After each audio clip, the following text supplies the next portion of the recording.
Coming to you from the city of the weird. Exploring topics from the esoteric and unexplored to dimensions unknown. Shining a light of truth on the darkest corners of our reality. Welcome to the Curious Realm.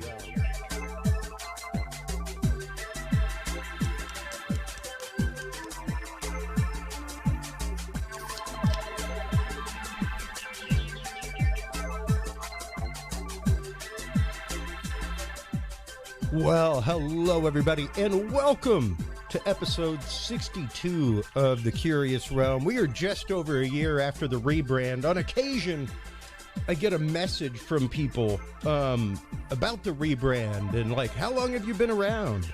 Things like that. And it's funny to me how Dudes and Beer, my show that is now deprecated for over a year, still gets hundreds and hundreds and hundreds of listens a month. My wife and I were talking about that the other day, and it's literally because of this show. People find out that there was 5 years of this show before it was called Curious Realm. And yeah, it began with my good friend Stephen Bishop out there. How you doing, buddy? Bishop Studios out there wrecking things nowadays. Began with us sitting around a table with somebody every week with a 6-pack of beer and 6 topics.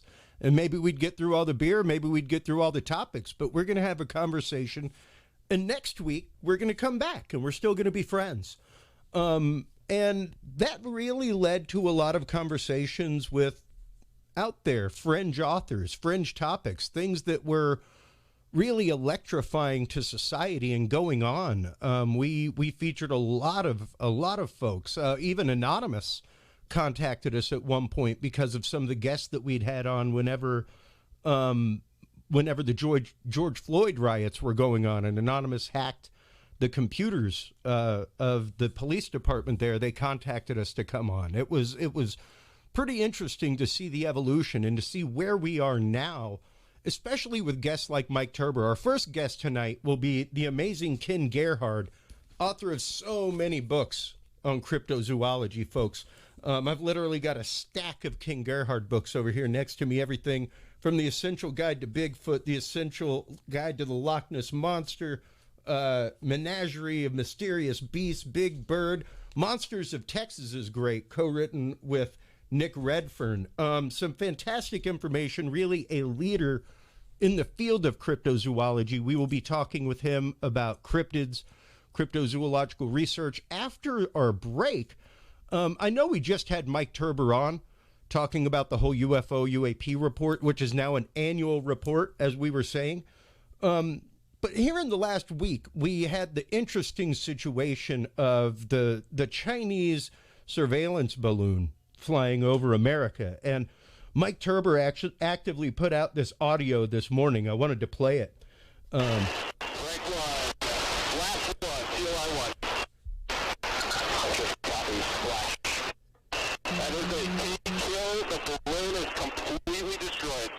That is the actual audio from the F-22 Raptor that took down the Chinese aircraft. That was pretty remarkable to actively see happen. We will be getting into that video and that incident tonight with Mike Turber in the second half. I texted him once things started happening after day 2 of headlines and me posting them like crazy. We both mutually contacted each other, just knowing that like we had to talk about this. And spoiler alert, there is an incredible part of the episode after commercial. Make sure to stay tuned because during our pre-record for Mike Turber, he was actively interrupted in our phone call by a national security colonel who he works with to be on a conference call, and he actively conferenced the colonel in with us. We had some bomb audio, quite literally about some of the equipment that was on the Chinese spy craft, how they surveilled the Chinese spy craft, all kinds of fun things. The audio has been cleared. I waited till this morning. As y'all know, I have never edited anything on this show. I have bleeped two things live, and this. He didn't refer to the colonel by name. Departments weren't mentioned, anything like that. However, I by courtesy was like, if I'm going to use this, do you want me to disguise his voice? And the colonel was like, better safe than sorry. But we were cleared to use every bit of the audio except for the one piece of bleeped information about technical equipment, like the classification of equipment on the craft. But I guarantee you there is nobody in the media that has this audio. Nobody has this information.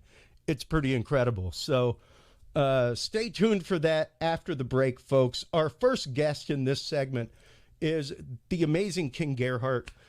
He is a cryptozoologist. He lives right here in Texas. He is literally just fresh off the road. He was out at Sasquatch Fest. How was that event up there in the Great Northwest? Well, good evening, Christopher. Thank you so much for having me on this evening. You're welcome. An honor and a pleasure to be with you, my friend. Always great to chat with you. I love our conversations just on the side whenever we're at conferences together. I always love chatting with you. So having you on for an unabridged full episode is fantastic. Oh, awesome, man. Well, I'm sure we're going to have a good time. Well, yeah, thanks for asking. Squatch Fest, Longview, Kelso, Washington, right in the shadow of Mount St. Helens. If any of your listeners have heard of the Ape Canyon incident, which is a pretty famous Bigfoot story from 1924, and just a lot of sightings throughout that area. So there's definitely a tradition in history. And honestly, one thing I really enjoyed about the conference, and I attend Bigfoot conferences around the country these days, and there's usually a good diverse representation of different ideas and things. But this was a strictly quote-unquote aper conference. All of the speakers were basically in the flesh and blood camp and kind of knew the history and tradition of old style Sasquatching and Bigfooting that really goes back to the idea of a relict hominin running around in the Pacific Northwest, and not so much in the portal UFO side, which I know some people like to kind of address those those ideas, but it's fun sometimes to have just kind of everybody like-minded and kind of discuss. There were a lot of great questions asked during the panel, which I was part of. Where's the poop? That's a question I had just asked Dr. Meldrum earlier that night.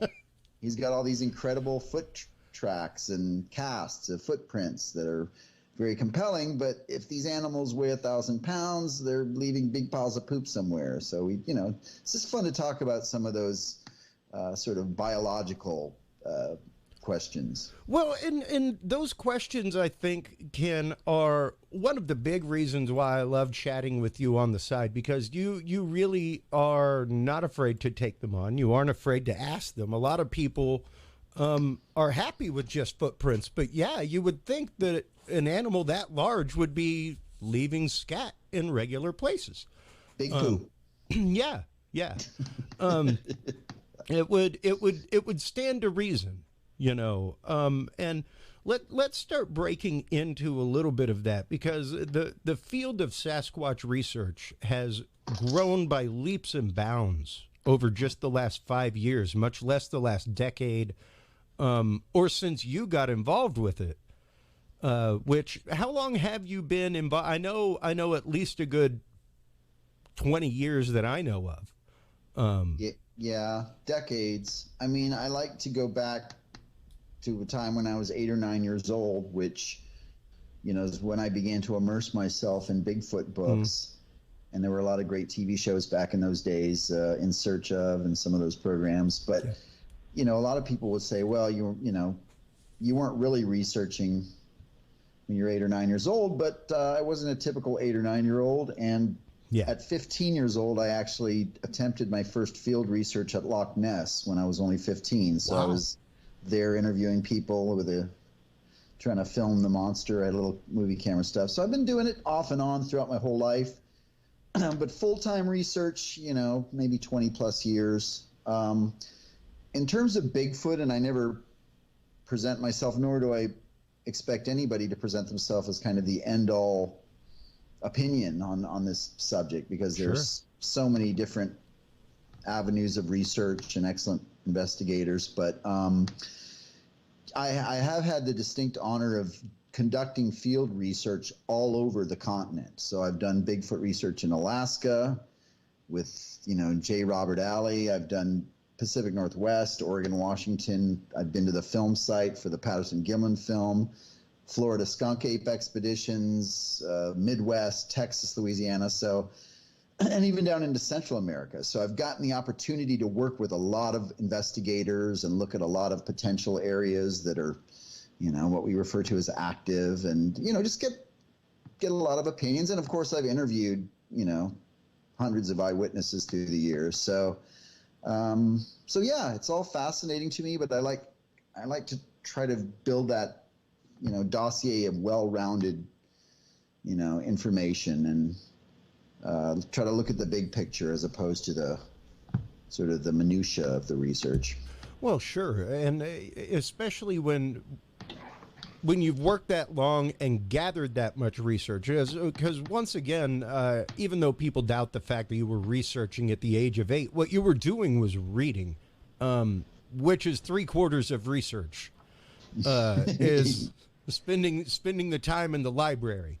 Not that field work isn't fantastic, but you got to research that field work. You got to find out the places to go to begin with. Like when we spoke with Adam Davies, for instance, he does, before he goes out in the field, he's smooth researching things for a year or so. Not only taking local stories and things like that, but looking at the localized area and would it even support a critter of that size? Would it have food that it would need to survive? Would it have area by which to breed and populate? Absolutely. And Adam is, talk about top shelf field researcher. Yeah. I can sing off my Bigfoot credentials like I just did, but that guy's been to Lake Tele in the Congo. He's been to Sumatra several times, Mongolia, the Himalayas several times. That is a true worldwide modern day explorer and top-notch field researcher. So it's always an honor to work with Adam in any capacity. Well, and when you're looking at this kind of research, once again, the hard questions have to be asked, and you have to be willing to ask them. We, unfortunately, in a lot of communities, have a mentality of the evidentiary pass. And that's not to say that I will always believe the encounter and the witness until proven otherwise.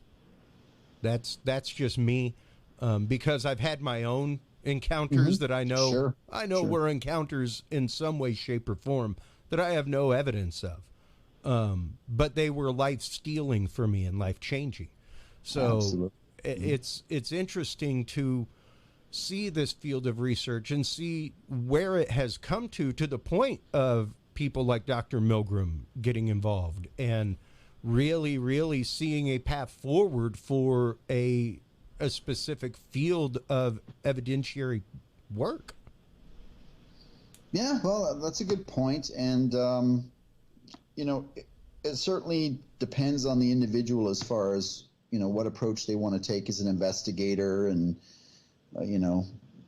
what their perspective is. But I consider myself an old school cryptozoologist with the emphasis on zoologist. And so, I tend to want to look at these specific mysteries in kind of through that lens. So I am looking at biological, probability of some of these things existing as undiscovered animals or relict hominins in the course of Bigfoot or Sasquatch. And, obviously, if it's a scientific pursuit, then it's all about evidence and, data, which is collected by different researchers around the country. And, just looking at things in terms of probability.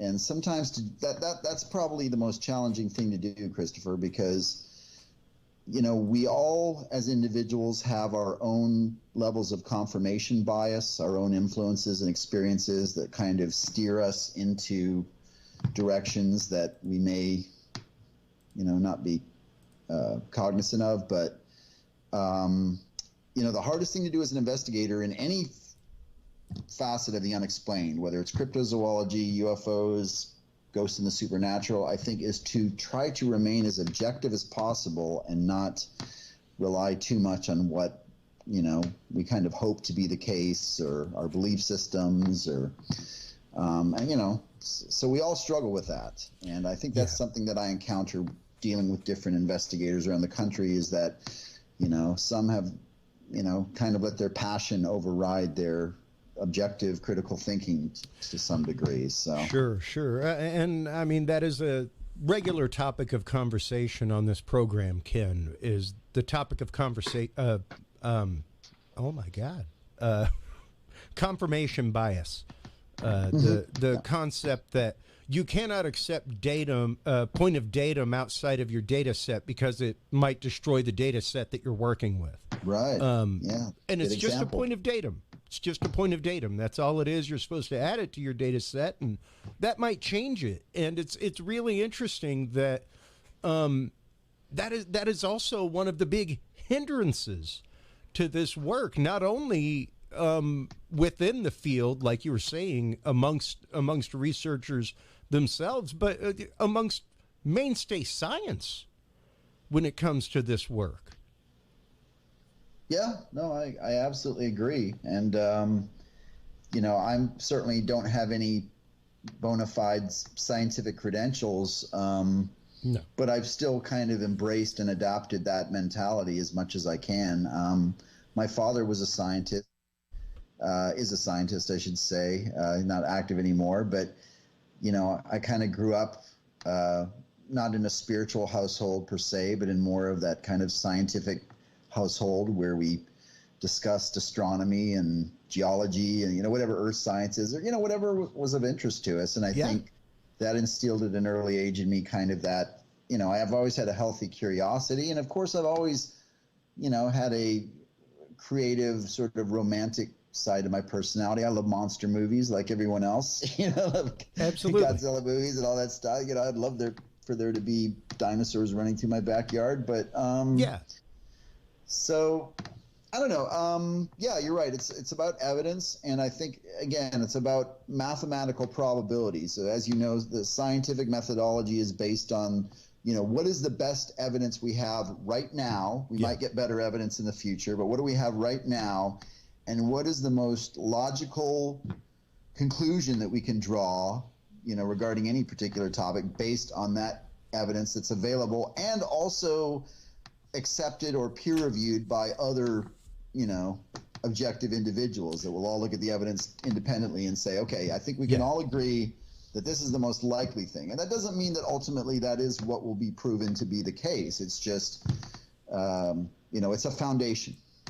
Yeah, exactly. It is at least a launching point, and a point that everybody involved with the research, both side stream and mainstream science, can get involved with and get behind. And I think that is one of the most interesting things, especially when it comes to, it's much more so in the cryptid realm than in the paranormal realm, I think, that citizen science has really, really stepped up as far as helping with the evidence chain, helping collect evidence, things like that. Even a lot of, I forget which documentary I was watching, where they were doing a big bear study. And it may have been here in Texas, where they actively reached out to Sasquatch hunters because they were out in parts of the woods that they didn't have the funding to go to. Right. So it's like, please give us any trail cam footage you can give us, that kind of stuff. So it's really interesting to see this cross communication between things. Now, of course, when you're talking about evidence, like we were saying a minute ago, Adam starts off with localized stories, and I'm gonna pop a map up on screen that I pop up regularly whenever we are talking about Sasquatch.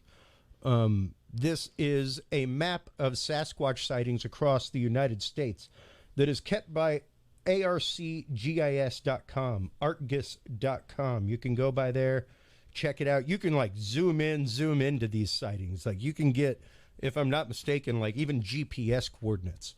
But if you look at this concentration of sightings up here, like it's really interesting. Whenever you A/B that with the shot of the United States from night, from the International Space Station, because it really does give you that example of how possible it could be.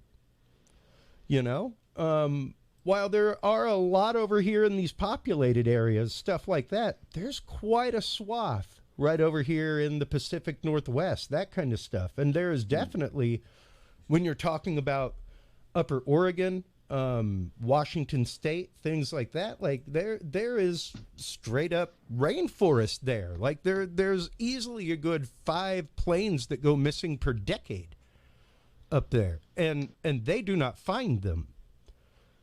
Planes have transponders, you know.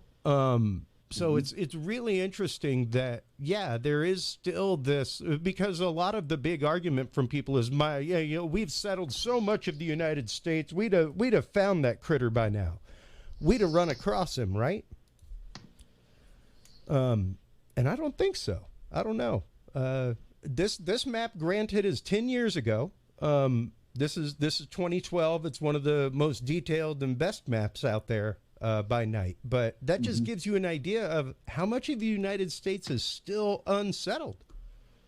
Still no power, everything else. So pretty interesting to look at, and really does lay the groundwork for, no, there is a great possibility.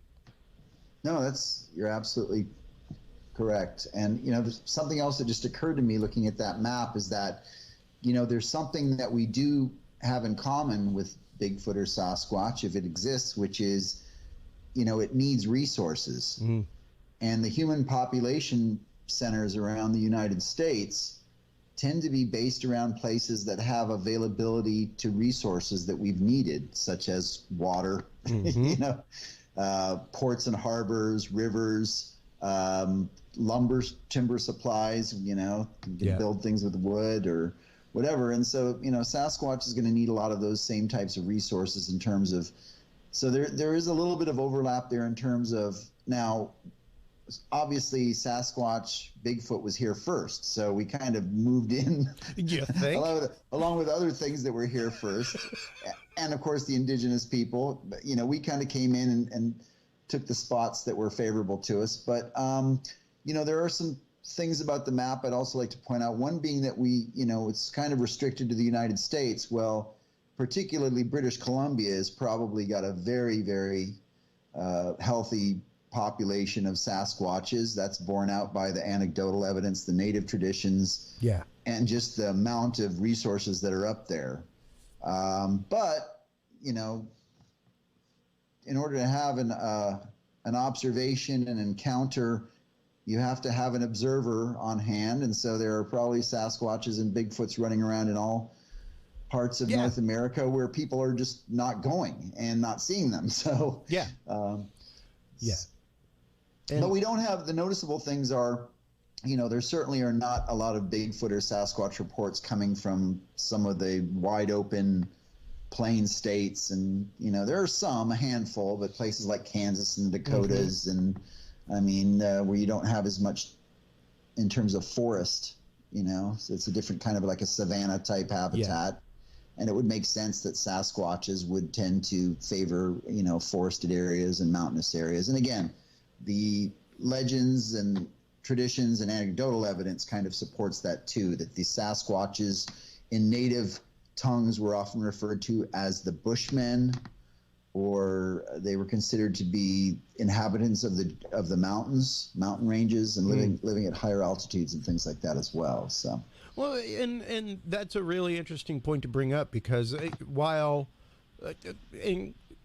people tend to skirt the real depth of stories of Sasquatch and other related critters with the Native Americans. They're like, oh yeah, sure, they have stories. Like, they have stories of active trading in some of these tribes, where they are considered literally a tribe that lives in the woods, You know, Yeah. so deep do some of them go that there are actual warnings about, like, don't share salmon with them. You share salmon with them and you'll get caught in their world and they'll have control over you. All kinds of things. And it's interesting because it's not like it's part of their quote folklore. It's more like it's part of their oral tradition than their folklore. Right. Well, you get a mixed bag. And so while we're on the subject, I mean, one of my pet peeves is when there are these kind of gross generalizations about, and I've heard people make declarations like, well, all the Native Americans thought this about Bigfoot, or, you know, believed that they were spirits, or, you know, whatever they say. No. And there were at least 150 distinct nations, you know, tribes across North America, and you can't kind of lump them all together. They all had very distinct, you know, belief systems and traditions and cultures. And so some, like you said, some viewed Bigfoots or Sasquatches as another tribe that lived more, you know, out in the mountains or whatever. Some tribes viewed them as more of a spiritual type thing, you know, based on perhaps their worldview and religion and whatever. Some viewed them as more dangerous, you know, the quote unquote cannibal giants, the Gilyuk, things like that. So, so yeah, that kind of bugs me, Christopher, when people say, well, the Native Americans thought this about Bigfoot. It's like, well, which Native Americans? Yeah. You know, there are 150 different tribes. Which tradition? Which tradition?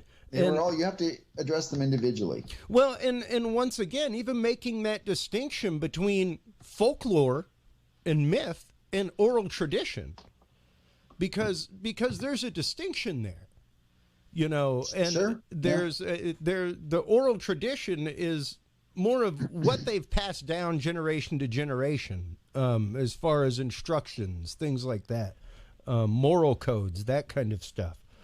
Ceremonial things, as opposed, and even the tradition of their origins, that kind of stuff, as opposed to the myths of the fox and that kind of stuff, which are much more like Aesop fables almost. Sure. Whenever you get into them, still moral tales, but not a part of their true on religious belief, so to speak. More stories for children. And it's interesting to see that, and to see once again even how people want to pigeonhole that. When it comes to this human tendency. I'm not trying to make too many enemies on your show tonight, but sometimes I sound like the big naysayer. But no, it is very important, because that is one of the reasons I wanted to chat with you tonight. One of the things that we do on this show, Ken, is demystify. And don't get me wrong, I am a believer's believer, man. But I break hearts when it comes to things on groups. That kind of, I've spent 30 years of my life with a lens in my hand as a videographer editing. Right. You know, so whenever I see aberrations on film that people are showing and claiming to be something on an infrared camera, I really quick get into shutter math and beats per second of wings, and things like that help explain the blur of stuff on cameras. So it's like, I'm not trying to break your heart, but my God, if you had that many things in your backyard, you'd be selling tickets, Jack. You wouldn't be on this forum. I'd be seeing an ad for your backyard and the prices. Yeah, well, that's, you know, well said, my friend. And I mean, and I'm on the record saying this before, but I'm completely open-minded to the possibility, the probability really, that there are things in our world that we don't understand yet. And some of those may be unknown animals. Some of them may be UAPs and aerial phenomenon. Some of them are probably like spiritual or interdimensional, or however people want to characterize some of those sort of metaphysical things. I'm fully convinced that some of that stuff does happen, but the danger is in accepting things, just like we were talking about, just because it makes our life more interesting and exciting, as opposed to where the evidence leads, and what are some of the most likely explanations for different things. So I am a bit of a skeptic, and I do like to try to debunk things that first and foremost. But I'm also open-minded. I am. You've got to have an open dose of skepticism, and a proper skeptic is willing to accept the fact that, wow, that's a new point of datum to add to my data set. And willing to even back up and go, whoa, wait a minute, I was utterly wrong. That's a proper skeptic. And that is literally what science is called to do, is be that skeptic. To go, okay, so you think this. Let's, through scientific means, test the hypothesis. Because you're allowed to hypothesize any whack crazy thing in science. You can hypothesize anything you want. Through proper testing and methodology, we will prove or disprove that hypothesis, and then it becomes a theory. Well, and then through further test and proof, hey, who knows? It may become a law of science, but even that isn't unchangeable. My astronomy book from high school, and I made an A+, 110, only class I ever got an award in. But my astronomy book has Pluto in it as a planet. My son's astronomical chart in his room does not. Science has changed in my lifetime. Sure. Yeah, that does happen. You're right. Some of those old long-standing theories have been overturned, and that'll continue to happen for as long as we're alive. And new evidence has come around, new means of examining evidence, Ken. And I think that is really... let's get into that real quick, because that's really where we're at right now with the world of large primate research and Sasquatch and Bigfoot research, is these new forms of evidence gathering that forensically we have been able to bring forth. Yeah, well, let's start with, since this is a nice segue from what you were just talking about. So the paradigm of human evolution has changed radically in recent years based on a number of remarkable discoveries and new findings and things that are being excavated in Africa, Asia, and elsewhere. The terminology has changed. So what we now refer to as a hominidae, which is basically the great ape, the family of great apes and humans. Humans... our closest living relatives are the chimpanzees, bonobos, gorillas, and orangutans. Well, actually, orangutans are now hominids, so we're just talking about the African apes and humans. We're all hominins, and we think that we shared a common ancestor with, chimpanzees and gorillas and bonobos starting about 7 million years ago. And at some point around that time period, some of these hominins began walking upright and bipedally. And it's not a direct, we used to have this old, when I was going to high school, you had the graphic of like the chimp evolving into the, Australopithecine, into, Homo erectus, and it was like a linear thing. Well, we now know that the human tree, the hominins, that family tree is very bushy with a lot of, side branches and dead ends and so forth. So, Homo sapiens... we're here to talk about this, so we're perhaps the most successful of all the hominins because we're having podcasts where we can talk about our family tree. I don't know if any other hominins have been able to put that together yet, but as it relates to Bigfoot, the fascinating thing is that there are two timelines that have been gradually shifting. One is the timeline I was just talking about, where bipedalism, walking upright on 2 feet, that timeline has gone back further and further in time. It used to be 2-3 million. Then they started discovering, Lucy in the early 70s, Africanus, and now we have Ramapithecus. So we know that hominins, great apes, were walking around on their hind legs starting about 7 million years ago. Well, Sasquatch, Bigfoot, that's one of the key characteristics that people always report and describe, is that it looks like an ape, but it walks around pretty efficiently on its hind legs. It's very similar to the way we walk, which makes it very startling to us. The other thing is, there were these assumed extinction dates for things like Homo erectus, one of our predecessors, the Neanderthals, and some of these other species. And now we have discovered in recent years very archaic, primitive hominins like Homo naledi in Africa, Homo luzonensis in the Philippines, Homo floresiensis in Indonesia. All of these hominins that had very primitive features, they were bipedal, but very primitive in other ways, were around as recently as 50 to 250,000 years ago. Yeah. Which is basically right on the brink of, when human, civilization began to spring up with agriculture and some of those other things. So that timeline keeps moving to the present. Why is that important with regard to Bigfoot or Sasquatch? Well, the best hypothesis we have right now is that it is a surviving hominin from, the Pleistocene, tens of thousands of years ago, and that it's still alive, and that we just have not discovered or science has not verified that it is still alive and living alongside of us. And, that's huge because 50,000 years, it used to be 100,000 years or 200,000 years that any type of primitive hominin was living alongside Homo sapiens. So it's now becoming more probable with all these discoveries that this timeline is going to move further and further closer to the present.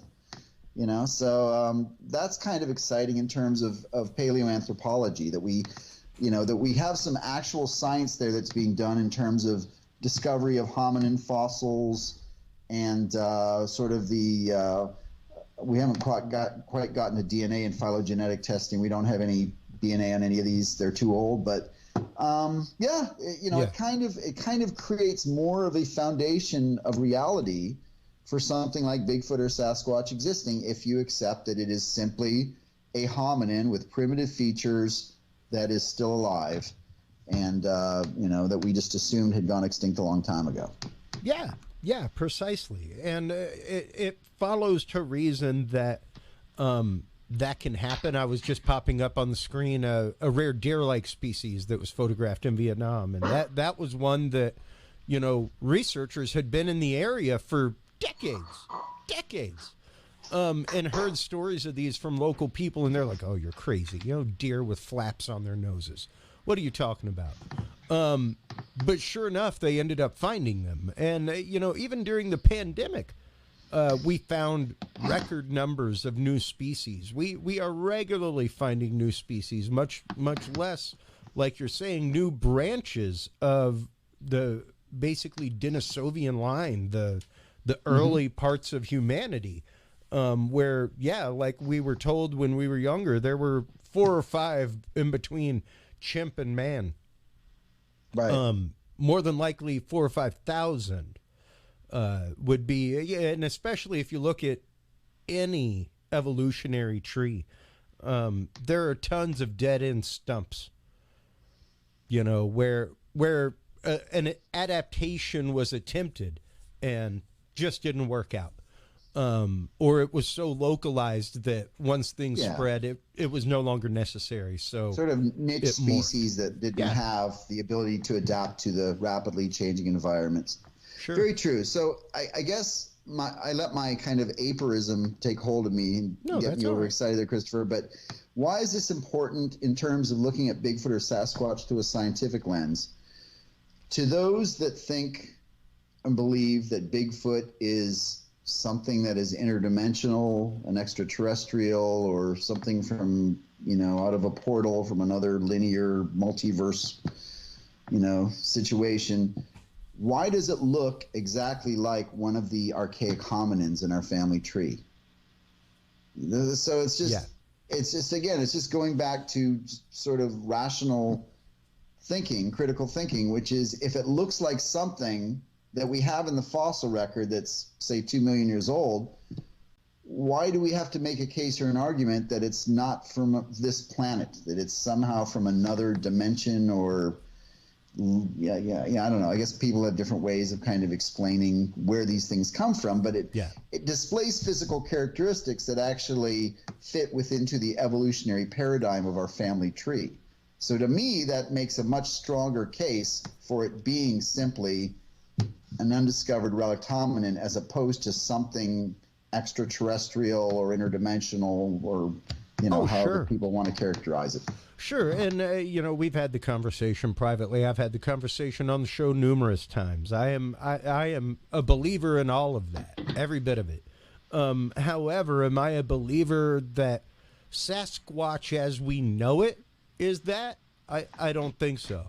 Do I think that there have been people that have had interesting encounters? Is it the fact that a lot of Sasquatch cases are now involving the other? Sure. There are a lot of cross-report cases like that.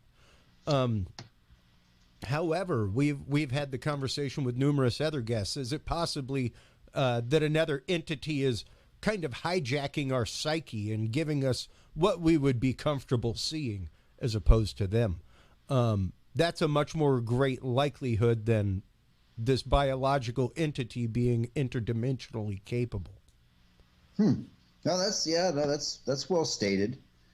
So, and I guess I definitely agree with you, because I've had conversations with researchers that are convinced that Bigfoot is not simply an undiscovered relic hominin or whatever, and it's usually based on these kind of periphery things that they've experienced, which are pretty strange and pretty far out and weird.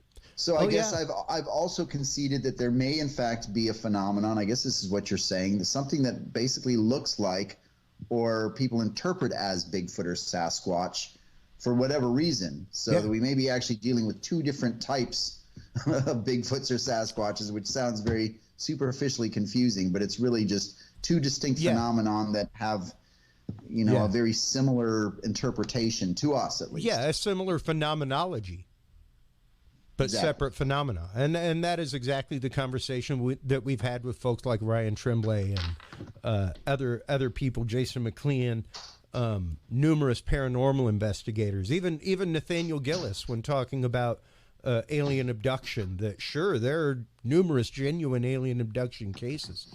However, more than likely, a lot of the greater ones are along this line, where something has used their psyche to do that. And it's an interesting avenue of study to take, especially whenever you're talking the paranormal Bigfoot connection that once again has really cropped up in the last 5 to 10 years of Sasquatch research. And it's been interesting to see not only in UFO, UAP communities, but in Sasquatch and other cryptid communities, the acceleration of things because of the shows that exist that are out there. Not necessarily the documentary shows like what you're on, that kind of stuff, but the popular plot-driven shows, Expedition Bigfoots, and things like that,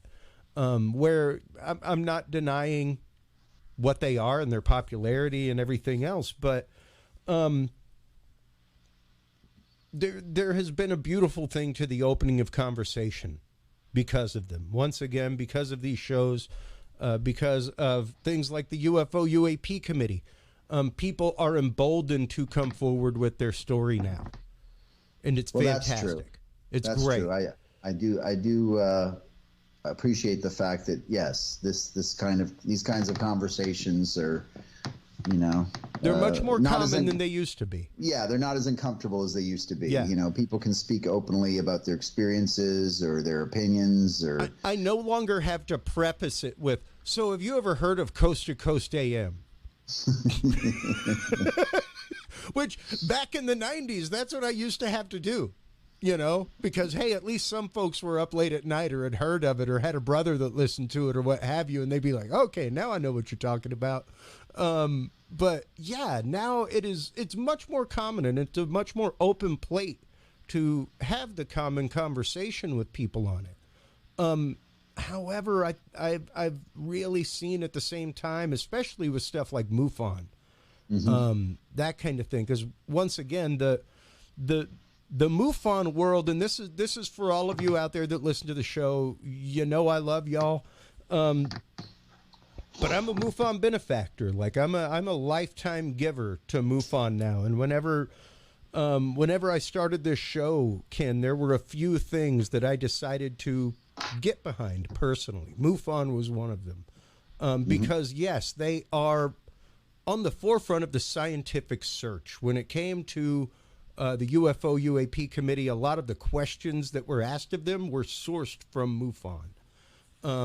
But a lot of people don't like them because when they come to them with a video, they can explain it, sometimes pretty rapidly, and they tend to break a lot of hearts, and that's unfortunate. But they are not there to absorb every account. They are there to take every account in, look at the evidence as given, and weigh it as such. And if it doesn't evidentiarily have anything, then they move forward with other investigations, you know. And a lot of people take personal offense to that, and because of that are in the community like against MUFON because like, oh, I sent them a video and they just did this. It's like, well, unfortunately, 90 to 95% of videos are fully explainable. But proper scientists look at that 5% deviation. Sure. You know, any scientist that sees a 5 to 10% deviation and accepts that, like, dude, you can't fill that in with caulk. Like, I wouldn't get a B or a C for that in wood shop, much less in science.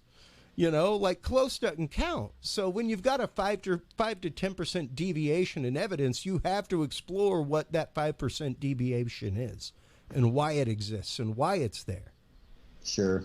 You know? Yeah, no, you're absolutely right. There are a lot of parallels, I think, between, you know, the search for, you know, cryptids, you know, UFO investigation. I have many friends that are very active in the supernatural, metaphysical, parapsychology. I mean, all of it's fascinating. I've always found all of it fascinating. And I think there's certainly maybe some parallels.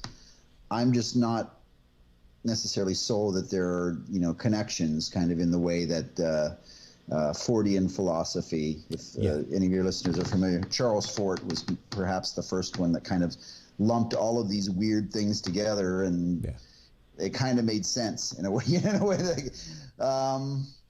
so yeah, I you know, and again, going back to the evidence thing, you know, in terms of like, yes, there are certainly people that have had experiences. I'm not going to challenge anyone and say that they haven't had experiences that are really far out and inexplicable and far beyond simply you know, a big ape running around in the woods. You know, they extend beyond that. Yeah. But I don't think we have enough evidence to really form any conclusions about that at this point. We need a lot more evidence to form any kind of hypothesis. So some people do so, you know, willingly because I think this goes back to what we kind of started the show with, is just, you know, the confirmation biases and sort of the personal investment that people make in these experiences. Yeah, the full-on want of personal confirmation. Yeah, it's hard to step back from that. I'd say most of the messages I get, you know, I get a lot of messages on social media and stuff, and it's people, and I appreciate it. Please keep sending me these videos and photos or bits of evidence that they found. And, you know, 9 times out of 10, you really can't draw a conclusion from any of it. But I get the sense that a lot of folks, that they're looking for some type of, you know, reassurance or confirmation. And, you know, there's just not enough data there to do that most of the time. When like you said, particularly when it comes to a photo or a video or something along those lines. So at least to fully base a yes on what's provided, you know, especially when, I mean, here's a prime example. I'll show it on screen right now. I could take this video right here, Ken, and I could post that on any social media group and say, look at what I recorded over my backyard in Austin last night. And this wasn't last night. This was a couple months ago.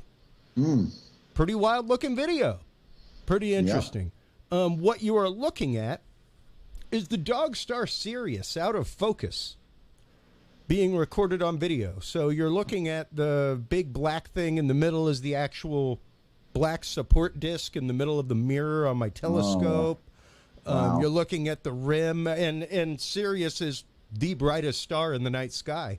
And it's also one of them that twinkles between blue and red. So what you're seeing here that's out of focus is literally my iris trying to keep up between the flash rate of the star and the flash rate of the iris. I could post that up in any social media group, blind, and guaranteed I'd get 10 people going, I saw that too. No, that's a fair point. And we have to be careful for that. We have to be careful for that. We have to be, unfortunately, Ken, we have to be willing to break hearts. I have been posting these videos in those groups with the caveat of this is what I recorded. This is what it actually is. Now consider if I'd posted it with none of that. Because most of the time people aren't even like posting what time it was, what day of the week it was, what direction they were looking, you know, important things to figure out if you're in a flight path or if it's a star in the night sky. Like a ton of things can be figured out from just those pieces of information. You know? Very cool. Very cool. And we have to be careful because, the want for confirmation is there, especially if you're a believer's believer, which I know you're a believer's believer.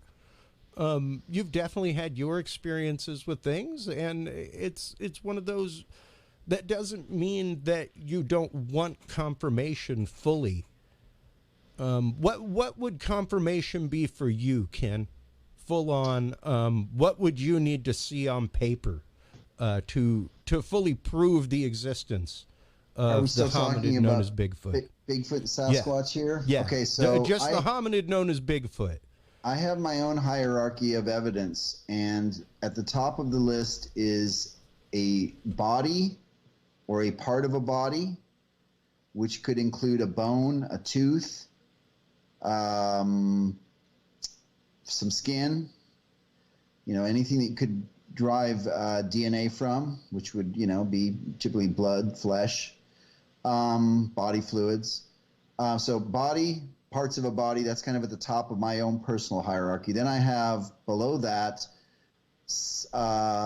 physical evidence like hair that may not be DNA friendly per se. You have to have a good chunk of the follicle or a certain a level of the chromosomes, the genetic material. Yeah, even the oil. Right. So things like hair, and then physical trace evidence like footprints. I said hair and scat, I guess we put on the silo. Footprints, physical trace, footprints, handprints, butt prints, body prints, markings on trees and things that may have been dug out or manipulated and things like that. And then kind of at the bottom of the list for me, and sadly, Christopher, in this day and age, are things like photographic evidence and audio recordings, because those are usually so highly subjective and inconclusive. I mean, you may have a really weird sound on your recorder. Yeah. Maybe you got that out in the woods, but there are a lot of things out there that can make weird sounds in the woods at night. It doesn't necessarily make a Bigfoot or a Sasquatch. And the same with a video or a photo. You may have gotten an image of something moving through the trees. Well, there are big animals that move through trees. There are people that move through trees. There are optical illusions and things that I think you're the tech guy. So I think you were talking earlier about all the variables involved in terms of the apparatus of a camera. I mean, you've got all these components, lenses and filters, and then you're converting it to digital. And there's a lot of, all of that stuff. And the reason I bring this up, you were with us at the Texas Bigfoot conference this past year, Christopher, and someone in the audience was asking about, like, why don't you guys invest all of this time and money into analyzing all the photos and audio? And I'm like, well, that doesn't make sense, because what we should be focusing on are the bodies and the DNA and the blood, because that's a much quicker way to come to a resolution than something highly inconclusive. And any scientist that you try to take a video or an audio recording to is not probably going to give you the time of the day. Yeah. But if you throw something empirical on the table, like a bone or a tooth or some hair or blood, now you've got a discussion going, because that's something that can be measured and tested and hopefully conclusive. Yeah, absolutely. Now, and granted, even the Patterson-Gimlin film, which is one of those that has still withstood good forensic testing, even with modern video, has yet to be pushed off as a full-on photographic fakery. There's a lot forensically going on there in the video that can be absolutely shown to be something real. It'll never be proven either way, Christopher. No, it won't be. It'll never be totally debunked, and it'll never Yep. totally be proven 60-some years later because, Yep. just as you said, I mean, we were lucky to get that bit of footage because, Patterson was running and the camera's shaky, and it was actually, because of the lens he was using and stuff, it was a teeny little figure in a bigger frame, and so we can do kinds of cool enhancements and things, but that's not an area that I would exert a lot of energy, in this day and age either. No. Well, and I'm here to tell you folks, I'm an audio video editor. You want to send it to me? I'll send you my rate sheet. You'd be much better off spending your commas and zeros on DNA testing and on proper evidentiary gathering out in the field, with forensic kits and things like that, than with trying to forensically examine every photograph, piece of video or audio that comes around, because that goes into vapid amounts of man hours, which gets expensive really quick. Either you're spending the money or you're spending the time, one of the two. Well stated. So which ultimately is money. And even even the fact of this last year here in Texas, right there in your backyard, the Texas chupacabra at the zoo. That was a big old kerfuffle that happened. And what is it? Is it a misshapen tree? Is it a wolf man? Is it a chupacabra? That was all over the headlines countrywide for weeks, months almost. Utterly explainable trick of light and object. So it's interesting, like you said, we could vapidly waste all day long looking at that stuff, and it's fantastic, but probably what it does more than anything is drive us to a point of confirmation bias and get us to a point where we might reluctantly I wouldn't even say reluctantly, but negligently follow rabbit holes that we shouldn't follow. This is true. Ken, I want to thank you for taking the time, not only to come on the show, because I want you to come on the show again and again and again. You're right down the road. We should really make it more regular, but for always being so candid about things, because this is truly a life's work for you. And I'm one of those that like I said, I am a believer's believer, but when it comes down to it, I think that we all need to focus on all of these things in a much more scientific light. Not that witness testimony isn't fantastic and beautiful and amazing, but we need to be focusing on science and evidentiary gathering, things like that. So, I want to thank you for your emphasis on that in your work. Thank you, my brother. I appreciate your kind words. Well, speaking of your work, it is time for shameless self-promotion. So let everybody know, I know you're going to the Legends and Monsters Conference here in Cibolo, right outside of San Antonio, coming up soon, but you've got a full-on schedule of shows coming up. Where can people go to follow you to keep up with those? Where are your next shows? Where can they go other than the Curious Realms store to buy your books? Well, I appreciate it, Christopher. I do have a website, kengerhard.com. I'm also on social media, of course, Facebook, Twitter, Instagram. I have a YouTube channel. People can go to Amazon and look me up if they're interested in my books as well. But as far as public appearances, I will be at Alien Con in Pasadena, California on March 4th and 5th. Be at the Monsters and Legends event, as you said, March 18th in Cibolo. March 31st and April 1st, I will be in Leesville, Louisiana for the Bigfoot Roadshow. Oh, great. April 28th through 30th, I'll be at the East Tennessee Paracon in Morristown, and I'll be doing a Bigfoot night hunt with Adam Davis. Tickets available for that. May 13th, the West Texas Paracon. Just got booked for that up in Ballinger. I'm excited about that. West cool. Texas has needed an event for a while. Yeah. And then June 17th, I'll be at the Spokane Valley Sasquatch Roundup in Spokane, Washington. June 23rd and 24th at the West Virginia Bigfoot Festival in Sutton.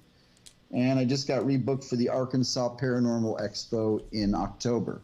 That's awesome. in Little Rock. So awesome, man. Congratulations. That is, once again, a chock full calendar of travel for you for the years. So good for you, man.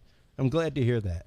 Appreciate it. Well, once again, thank you so much for your time. I can't wait to have you on again and again. I'll be sharing it. I mean, all this went out live tonight, but I'll be sharing links tomorrow and everything else. So thanks so much for coming on. I greatly appreciate it. Thanks again for having me, Christopher, and thank you to everyone who listened in. Absolutely. Be safe out there. Hey, you take care. We're going to go ahead and move on to our commercial break. While you are online checking out all the amazing work of Ken Gerhard for folks, make sure to stop on by Curious Realm. CuriousRealm.com is our website. CuriousRealm.com/store is where you can go to find all of our merchandise as well as books from our guests, paranormal equipment, things like that. You can also find the link to our latest affiliate, KPNL Radio, kpnl-db.com is the website. Stop on by. You can check us out in replay every Wednesday night as well as other great shows, great content, great music. When we come back from this commercial break, folks, we will be joined by our good friend and investigator with 5x5 News, Mike Turber. We will be discussing the recent Chinese balloon incursion and the intel behind that, other incursions that have happened, the incursion in Latin America, and we are interrupted at about minute 15 by an actual conversation by a national security personnel who invites Mike on for an interesting conversation. We have some bombshell revelations during that conversation. So stay tuned for that. About halfway through Mike Turber's interview, coming up right after these messages, folks.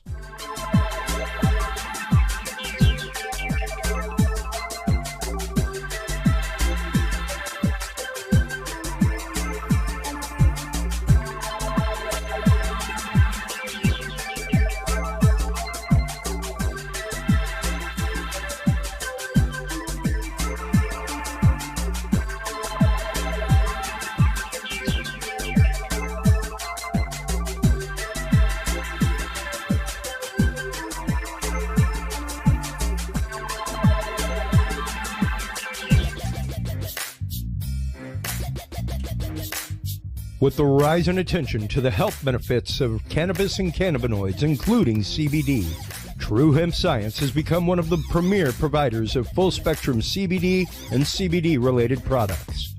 Using a proprietary spigeric process, True Hemp Science extracts maximum benefit from the whole hemp plant.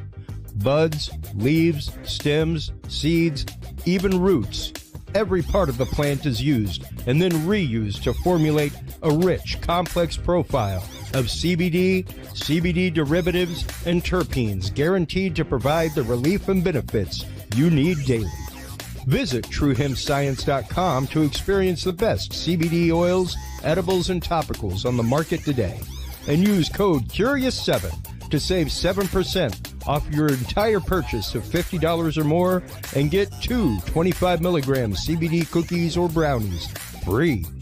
That website again is TrueHempScience.com and the code is CURIOUS7.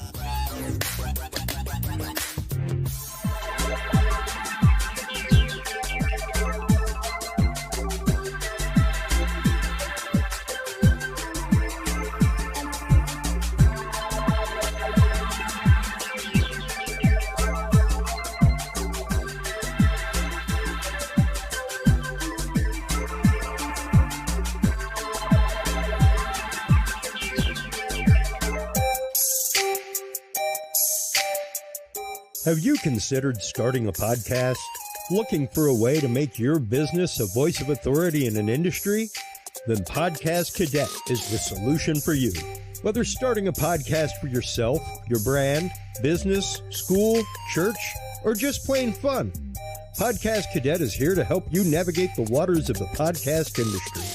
Specializing in one-on-one consultation and training with industry professionals in fields ranging from podcast technology and editing to distribution, monetization, and even social media strategies. Podcast Cadet tailors their services to the specific needs of you and your podcast. Do you already have a podcast and trying to find ways to engage and grow your audience? Sign up for your Podcast Cadet audit today and let us help you explore new and exciting ways to leverage your content and elevate your podcast brand to whole new levels. From consultational workshops to affordable podcast production and maintenance packages, Podcast Cadet is your one-stop shop for everything podcast related on the internet. Visit podcastcadet.com today to sign up for your consultation or training and use code CURIOUS20 to save 20% off your entire purchase. That website again is podcastcadet.com.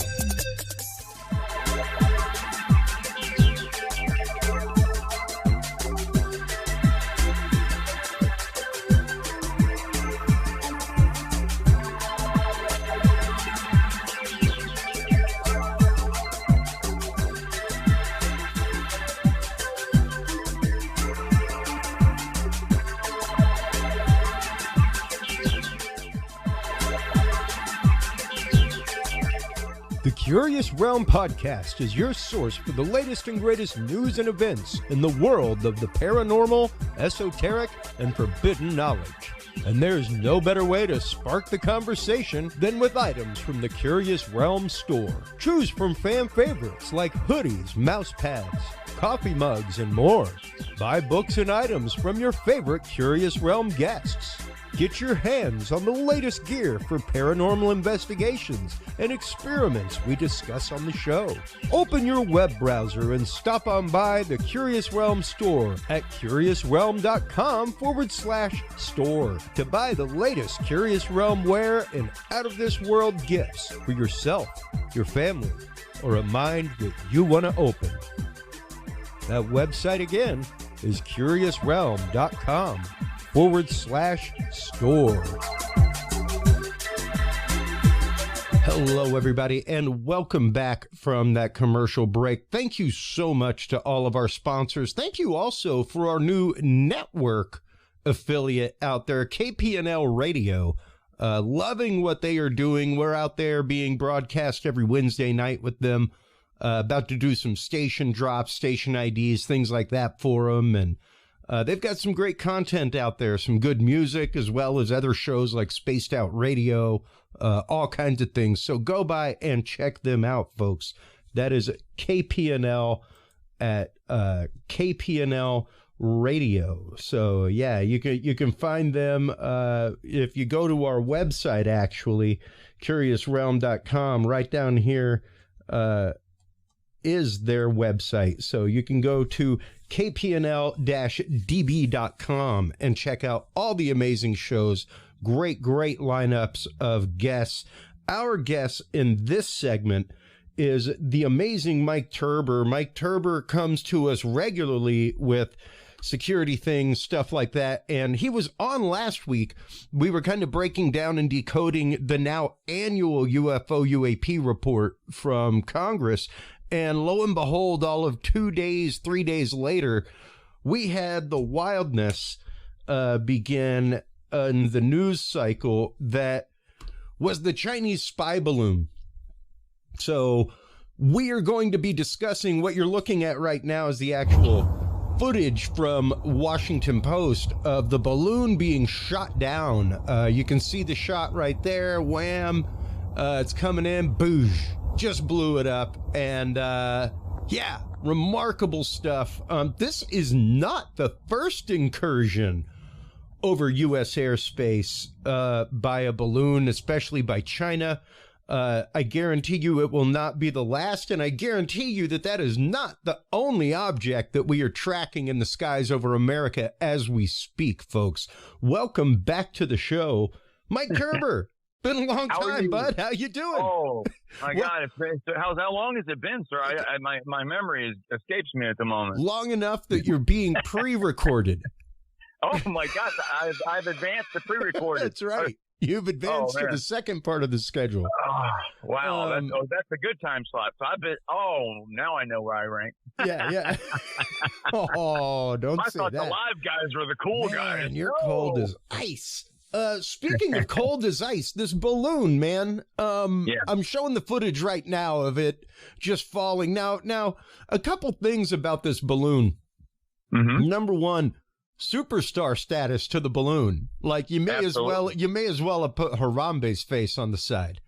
Oh, you might as well. It had a leading role at Saturday Night Live too. I mean, it was on there. Like it's everywhere. It's everywhere. It's great. The memes have been fantastic. I've seen quite a few of like the red balloon. Like French balloon releases sentimental feelings. Like I can't wait till we hear a takeoff of like a Weird Al Yankovic version song with 99 red lift balloons or something. Yeah, exactly. But all joking aside, this incursion, and make no mistake, folks, this was an incursion. This wasn't an accidental drift. This is not a weather balloon that's just going with the eddies and ebbs and flows of the jet stream.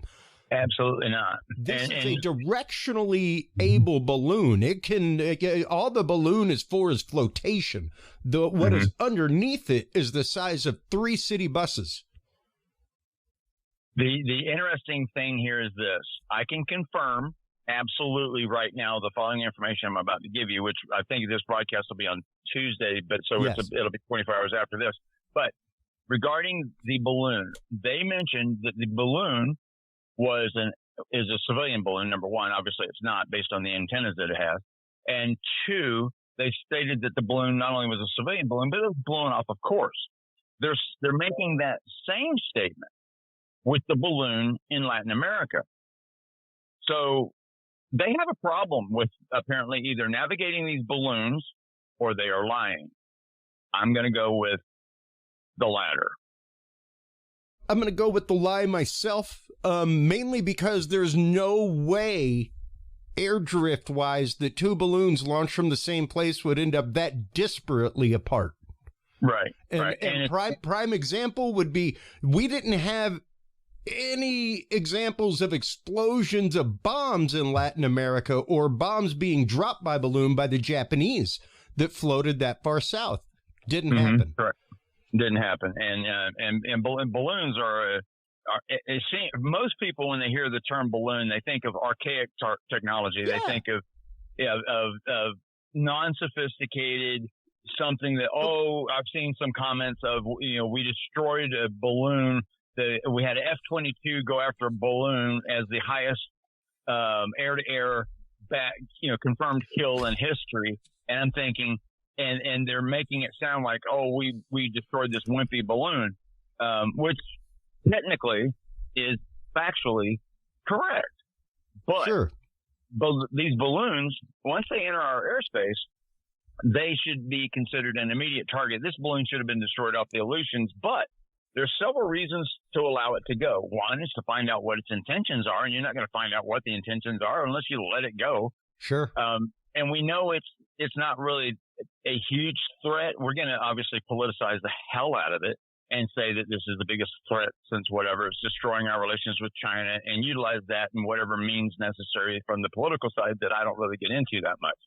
But from a military standpoint, this balloon has entered our airspace.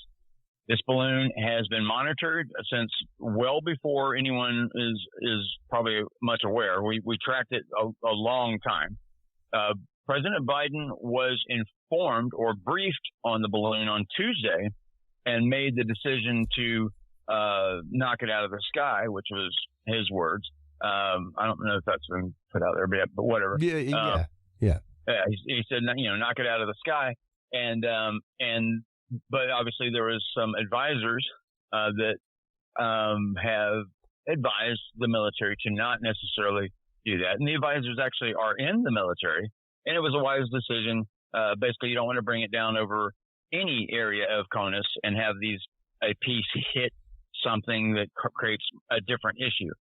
So the decision to destroy it off the coast, I kind of agree with. I guess given all the possibilities, yeah. There's two things, and I mentioned this in the Curious Realm group. I was just scrolling through all the articles, literally just pages and pages and pages of articles. And a lot of people are like, why do you post so much about the same thing? And it's like, because it's all different angles of the same story, and you'd be surprised what articles are no longer available later. So the more you can post and the more you can cross-confirm facts, the better. That's why I do it. And it does, and it's good that you do that, because I cover the news if possible. If it's a story that I'm involved in, that's generally when I start, covering stuff. I've obviously been in some sort of a hiatus for a while now for reasons which you're aware of that most people don't know about, but my Afghanistan efforts has quite a lot to do with that. Yeah. But anyway, passing that, there's the information that gets leaked out is leaked out for apparently reasons. And one of those key aspects that was asked to, I guess, be released or the information was no longer an issue was the other balloon that was coming across the Pacific. Yep. Within an hour, I think it was an hour and 38 minutes or whatever, right around that time frame after this balloon was shot down, that balloon was sent a kill signal. At the time that it went down, I didn't know if we had shot it down or it had a problem or what, but I have, after the fact, been able to determine that a kill signal was sent to that balloon to give it a slow death into the Pacific Ocean, and that's apparently what it did. Basically scuttle itself. Yeah, and that was used as leverage in a phone call to our State Department to basically say, look, we ditched this other one, and we still want to continue with the Blinken meeting, and that wasn't going to happen. And I'm looking out the front window here, and some guy just tried to do a wheelie on his bike, and his front wheel came off when he did it, and he just face planted on. Sorry, live. Okay. No, this is about as live as it gets. You can edit this part out, but man, that just really distracted me. I edit nothing, and you know that. Yeah, I know. Okay. Okay, well, I was sitting here. I was going to do the launch, and the delay of the launch for SpaceX till 8:30 has something to do with apparently what's going on now. But anyway, and like I said, I guarantee you that is not the only object over America that's being tracked. There was one over Latin America. There was one. I heard rumbles about one. I'm pretty sure that I saw an article about one in Canada. Correct. And it's in very, very northern Canada. It is almost Arctic. So that one's still aloft. Now, there's a couple reasons, two reasons that I posted today on the group where I was showing all the articles from on Facebook for shooting it down where they shot it down. Number one, yes, it hovered for a long time over Malmstrom and the nuclear fields in Montana. Yeah. And that loitering capability, the loitering capability of a balloon is exactly one of the advantages that balloons have. Yeah. And balloons that hover between a lot of people wonder, well, if it was keep in mind, here's how you know for a fact it's not a weather balloon. Weather balloons go up to like 100,000 feet or so. Some of them can loiter in that range that this balloon was in, but not with the types of antennas that this thing had and the transmissions that was being recorded off of it. Not only that, the general shape of this balloon, especially at low altitude, because you have to remember the distinctive shape that we see of a weather balloon where it's a long tapered tail is because once it gets up into altitude and atmosphere, the air inside expands. Exactly. And it takes on a full balloon type shape. Right. This thing at altitude is not like that. And that's how you can tell it's not a weather balloon, because it's not made to go that high. It's not made to skirt space. Right. And plus, weather balloons do not have that large of an instrumentation package hanging from the bottom of it with large solar panels. You got something the size of a bucket, not something the size of 3 city buses hanging off of it. Exactly. And that's one reason why they did. A lot of people are like, why didn't they shoot it down immediately? Number one, dude, you're talking something the size of 3 city buses. That's like a 747 falling out of the air. Yeah. You're going to be able to predict its path on the way down. You're going to make sure it doesn't land on a school or a neighborhood or anything. And now, granted, they probably could have done that in Montana. However, they could have done it without probably hitting. We don't want a moose getting hit. Now, come on now. Well, there's however, per mile. The other unintended possible consequence is, forget the package underneath. Who knows what biological material is inside of the helium in the balloon that, if blown up, would follow jet stream and just spread itself across the country. Exactly. Whereas if you wait for it to get out over water like they did, you can corral it with Coast Guard like they did, everything else, and make sure that it's going to go with prevailing winds and that anything inside of it's going to blow way out into the ocean where nothing's going to happen. You know, and touche to the shoot down, because they were able and managed to get this. They had plans for the drop to go into much, much deeper water. Yeah, this thing's in 47 foot. They've already dove down to it, the whole 9 yards, and it's done. It's a done deal. But the amazing thing is to get it in that shallow a depth of water, that quickly, and then the recovery effort making it that much easier. Plus, when it hits at that shallow depth and you can recover more of it, you're not worried about it breaking apart and more debris and stuff going on shore, because naturally near the shoreline you're going to have the wave action is going to push stuff towards the shore, not away, no matter what the current is, and effectively it reduced the amount of stuff that was going to be washing up on shore, so you don't see a whole bunch of people holding up stuff going, I'm going to sell this on eBay. Yeah. Exactly. And I just brought up a couple of articles that maybe people have forgotten about. Here's one from The Guardian. This is 2019. I remember us talking about this on the show. Pentagon testing mass surveillance balloons across the U.S. Pentagon launching drug surveillance balloons over Midwest. Both of those from 2019. And, you know, that's the prime example of balloons that are made to do exactly this. Exactly. To surveil, to pick up radio contacts, everything. And we use them extensively on the border. I mean, on the southern border, we don't really care about Canadians coming across too much. No, not really. But on the southern border, these things are everywhere. Aerostat is, that type of balloon is looks more like a dirigible. I mean, it is truly a balloon because it doesn't really have that much of a rigid structure, but it has a shape to it, and this shape allows it to streamline itself and point directionally into the direction of the wind to keep the instrumentation package at whatever, which is gimbaled. Most of the instrumentation packages are gimbaled. And what's weird is the China balloon, I did not see, I'm not going to say it didn't have it, but I honestly did not see it having an extensive gimbaling capability. And you think it would, because you want to keep those solar panel arrays, pointed directly at the sun as much as possible. So you can fill the batteries and do your transmissions and stuff, overnight. But, China batteries aren't that great anyway when you compare them to some of ours. So maybe there's a issue there. But, hang on. This is, here, let's, hang on. Actually, I'll just beam in. Hang on. Go ahead. So, yeah, it's interesting, folks, to take a look while Mike is gone. If you once again look at this package that was being delivered, this package that was floating over us, this is far different than what you would typically see in a weather balloon, any kind of scientific instrumentation, things like that. The amount of solar power that it's collecting to begin with would tell you that the capabilities on board would be pretty large. Chris, I got Colonel. I won't say that. Colonel, you're on with me at the moment. I just Oh. merged you into the call. What can I do for you, sir? Hi, sir. We just came across some information. It looks like we have another one that's in our airspace.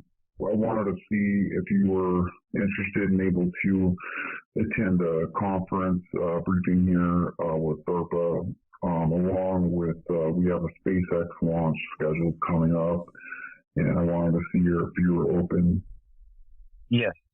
Yeah, I can do that. What time is the DARPA call? It's going to be about 6 p.m. your time. Okay. All right. I'll do that, sir. And you're actually on with me with Chris. I'll work with him on that, and I'll try to relay whatever information I can. So you have a third party on the call is what I'm getting at. Roger that. That's okay. Okay. So I'll be on the call. I may be a couple minutes late, but I'll be on there. Roger that. And just to let you know, we flew a U-2 spy plane over the one that we have now and the previous one. Okay. And it looks like the payload on there does have some materials on there. And we're trying to figure out a risk adverse assessment and another type of assessment we can explain on the briefing. We just want to make sure and get your opinion on the matter. Okay. All right. All right. I'll do that, and then I'll advise further on the next call. Okay. Thank you, sir. I appreciate it. Thank you. All right. Bye. Bye-bye. Okay. Just some of the things you find yourself involved with regularly. The number of times that you have left our phone calls for those calls, I can't even count. Like, I don't have enough fingers and toes. I accidentally, when I clicked it, I wasn't sure. Then I heard your voice again, and I was thinking, how do I verbally tell him that he's merged? I didn't want to hang up on him. Hold on. Let me turn my radio down, sir. Okay. Wow. I'm glad you didn't. He took that casually. He took that very well. Thank you so much for I was expecting a different response. The quite literal bomb drop of information that I guarantee you folks is that's hot. That's hot. Yeah. That was wow. So, wow. I can't believe that we actively just got that on tape, because that's before literally any other media. Yeah, I'll ask him if because I guess if it was live, it would have been. So just run with it, I guess. And unless I call you with an emergency, cool. He said it was cool, and he continued. So he obviously wasn't talking anything fully classified.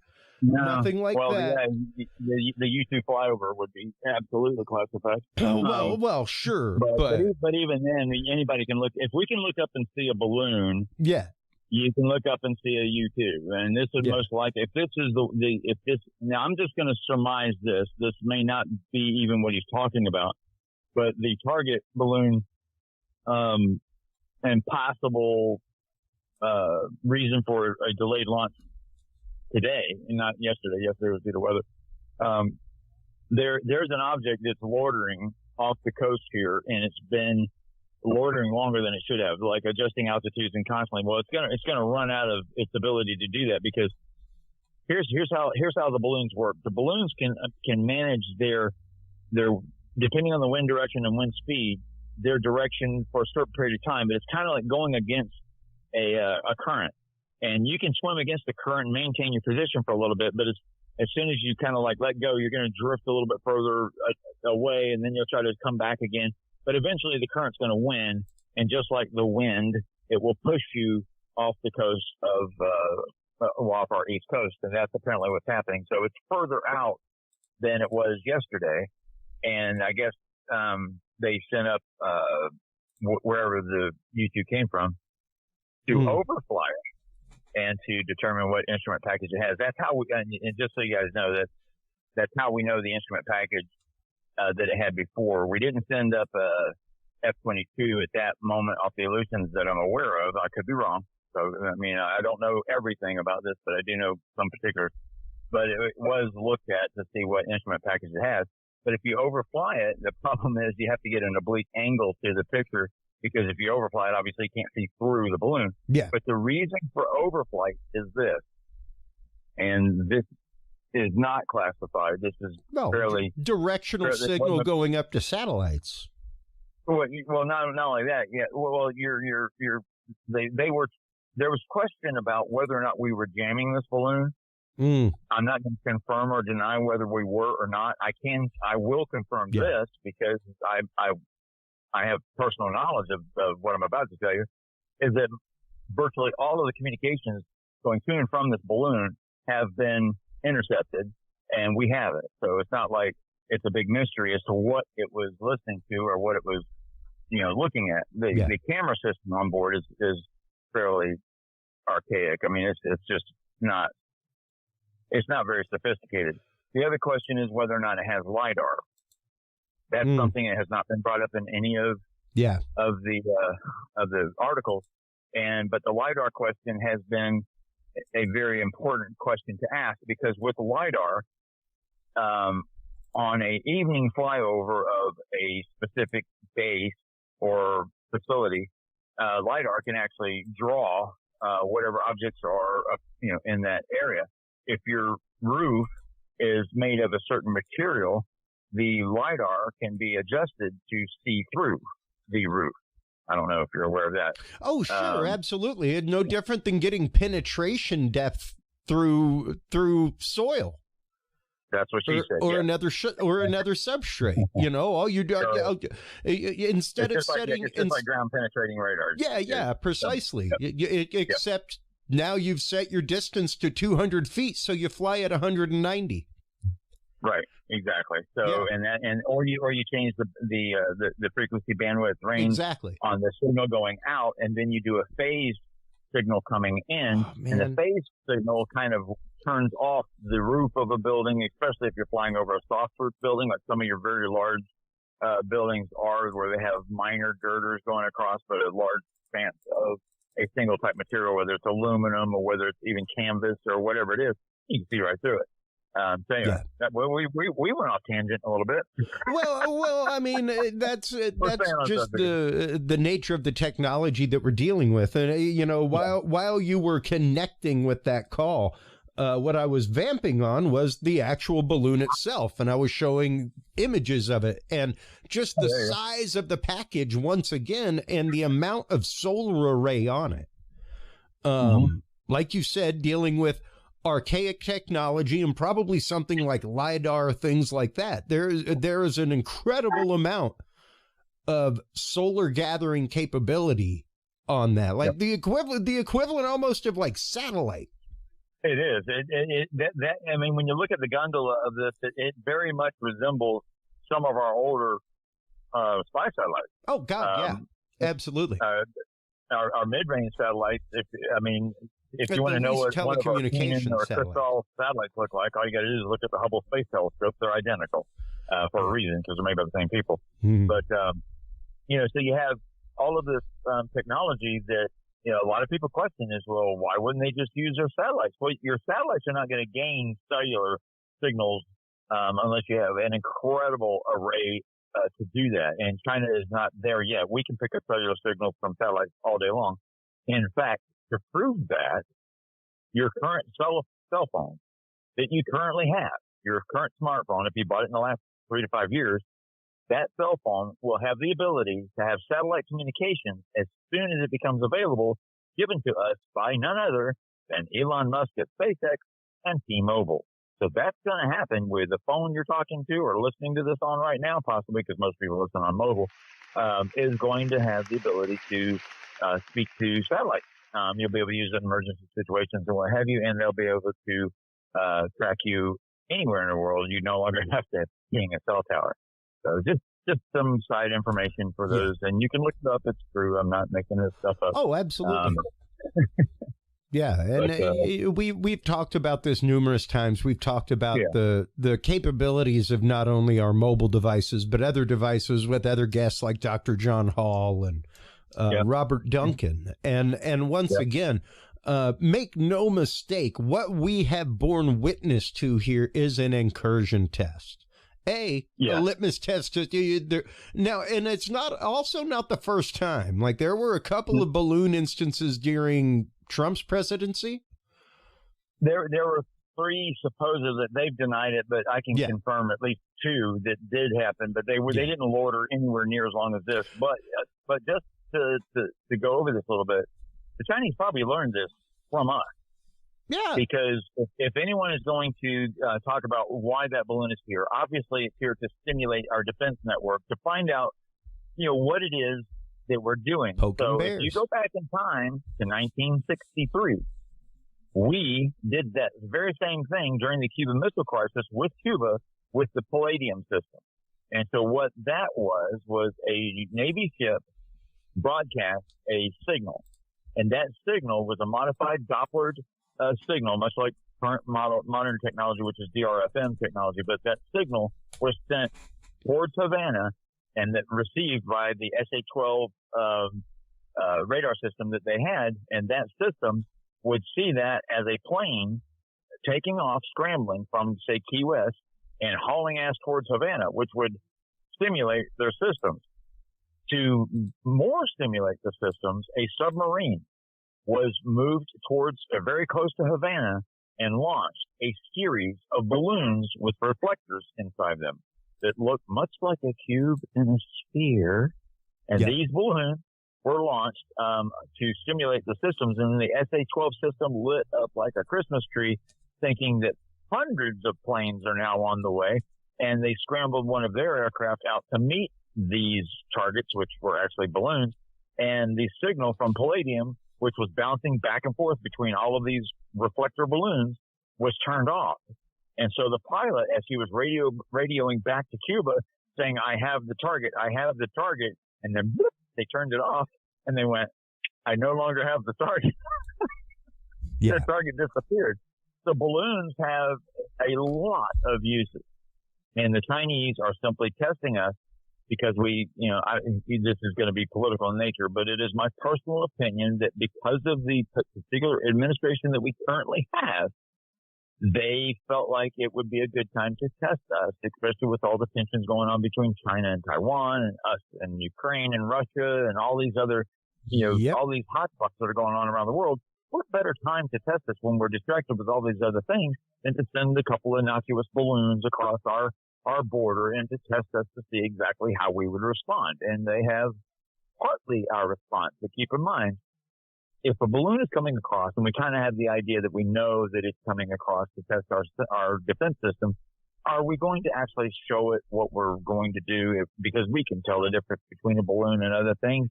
And, so I don't think their test went too well. In fact, it backfired, especially in regards to Blinken going over to China. That was canceled. That was a meeting they very much wanted to have. So that kind of throws it back to wonder, why would they do this? Why is the timing so bad? Why would they do it now and only to basically be embarrassed by it? Well, and why the balloon over Colombia and Venezuela? Why the others? Right. You know where that balloon's heading to? It's heading towards the Caribbean now. So I think that balloon's going on vacation. Headed over to Cuba. Yeah, it probably is. But and we really do have to explore this a whole lot more. We really do have to let things kind of shake out. Once again, I know a lot of people were upset, like, why wasn't it destroyed immediately? It's like, dude, that's 3 city buses getting ready to fall. Yeah. Can you predict exactly where it's going to land or what's inside or what have you? And why would you destroy something when you can gather just as much intelligence by monitoring it and watching where it goes and how they respond to us? Yeah. Not monitoring it. Yeah, we're monitoring it. We have all the signals intelligence that came from it. 3 different agencies gathered all of that. They have it. They've got it stored in Bluffdale. They got it stored at Fort Meade. They've got it stored in Fairfax, Virginia. And anyone that can look up and see what agencies I'm referring to. And so this information that we now have is a plethora of intelligence gathering that we got from them. So now we know their monitoring capabilities, some of the other things, and plus we have their equipment. I mean, it's not like you can shoot down a spy satellite and then go pick it up and check it out. Well, and, hold on, because I thought that I posted an article just a second ago. No intent on recovering debris. I don't think, yeah. Oh, it was that they have no intent on returning the debris. Yeah, returning, yeah. Yeah, they won't be returning it to China, much like whenever we lost a plane over there Australia. In the water. They scurried their boats and got it, and we got some of it back, but we didn't get it all back. No. We lost Skylab over Australia, and there's a whole interesting documentary about that. But I think that's a little bit different of a situation though, because that was an international consortium that put that together for research purpose. This is a little bit different, Yeah, I agree. That was a bad analogy on my part, but I mean, when you're talking about scuttling something, especially. And intentional scuttling, like you said, you can show the fact that the second balloon that was out there was scuttled intentionally. Mm-hmm. Yeah, agreed.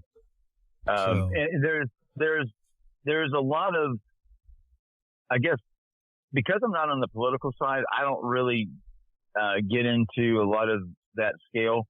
I look at it from a military standpoint, from just even from your average citizen standpoint of we need answers to some of these questions that the answer is not necessarily classified that people want answers to, like why did we wait for it to go off the coast and all these different things, and why aren't these other balloons getting some of the limelight right now? I mean, what's going on with the balloon that was lost in the mid to upper Pacific Ocean?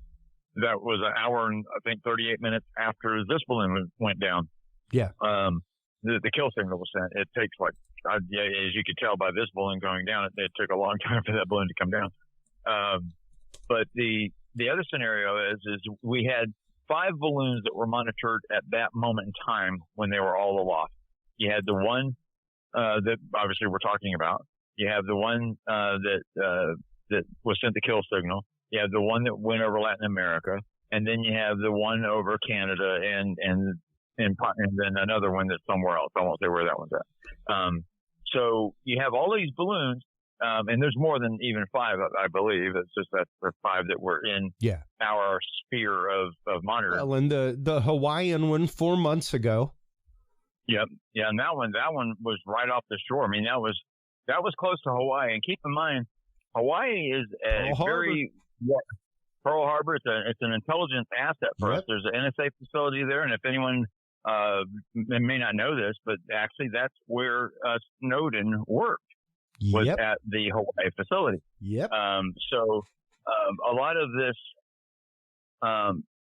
gathering of intelligence is a key and important role. ISR is now something that is across the board becoming more and more, I guess, in the public eye.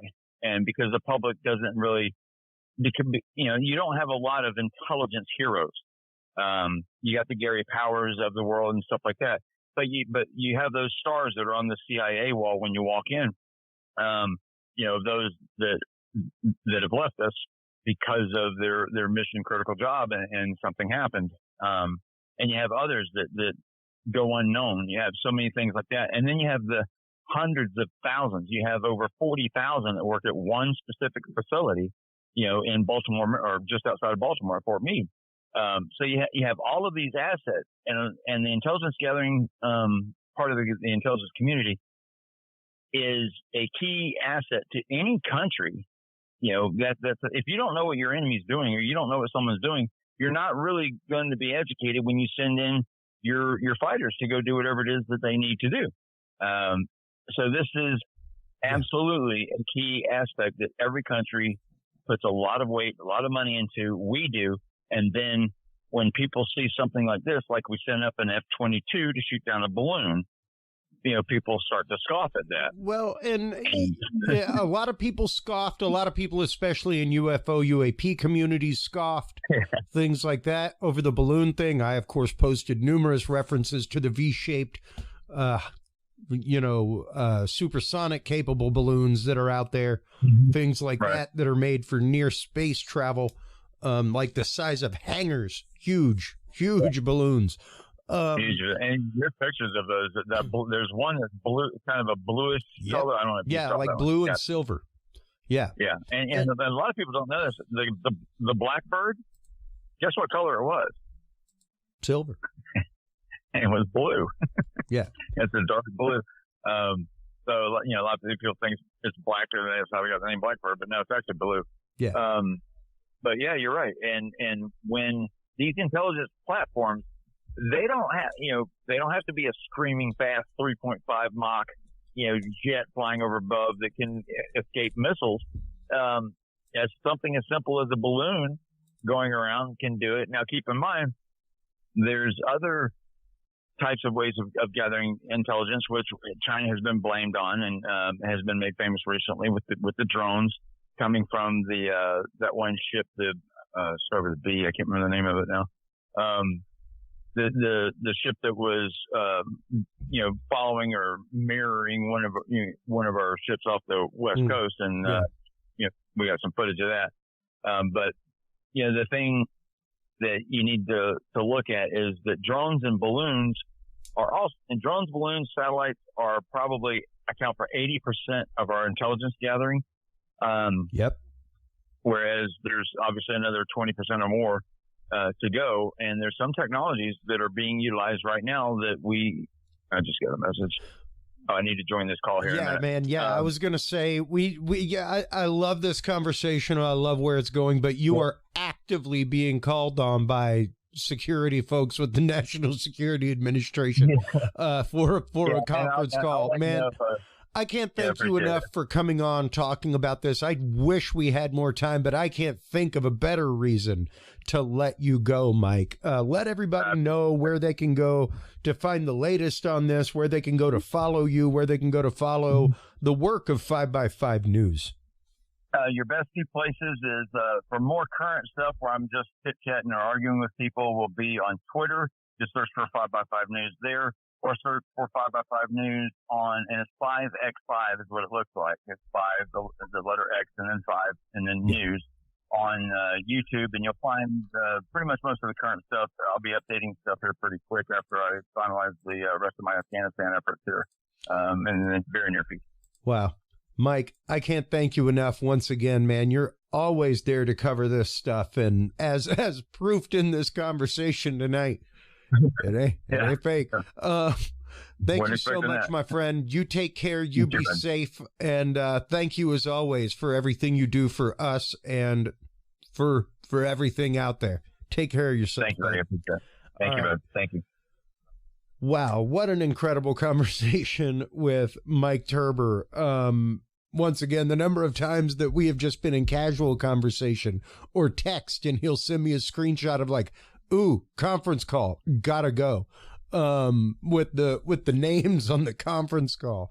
You heard it right here, folks, from an actual colonel in the intelligence community talking about the capabilities of the craft, about the fact that we actually flew a U-2 over it, got all kinds of readings from instrumentation, things like that. So we will be following this story and keeping up with it with our good friend Mike Turber. Thank you, as always, my friend. While you are online checking out all of the amazing work from Mike Turber and 5x5 News, make sure to stop on by Curious Realm. CuriousRealm.com is where you can find everything. That's where you can find all of the episodes. That is where you can follow us live every week. We go live to the website. You can get our free app and tune in to the live stream on the website. That's where the Knowledge Vault is, with all kinds of declassified government materials and documents, things like that. That is also where our newly reconstructed Curious Realm store is located. CuriousRealm.com/store is the page to visit, folks. Thank you so much for everything. Thank you so much for continuing to tune in week after week. Take care of yourselves, take care of each other, and remember, stay curious. We'll talk to you soon. Bye-bye. Thank you for tuning in to this episode of The Curious Realm. Stay tuned for more guests, forbidden topics, and hidden truths. Download the official Curious Realm app and view the Knowledge Vault on our website, CuriousRealm.com. Follow us on social media by searching Curious Realm. Curious Realm is available on your favorite podcast services, as well as YouTube, Roku, Amazon Fire, and Apple TV through the APR TV app, available on all app markets. Curious Realm is a proud member of the HC Universal Network family of podcasts. For more great content or to become a sponsor of Curious Realm or other podcasts, visit hcuniversalnetwork.com today. Thanks for listening.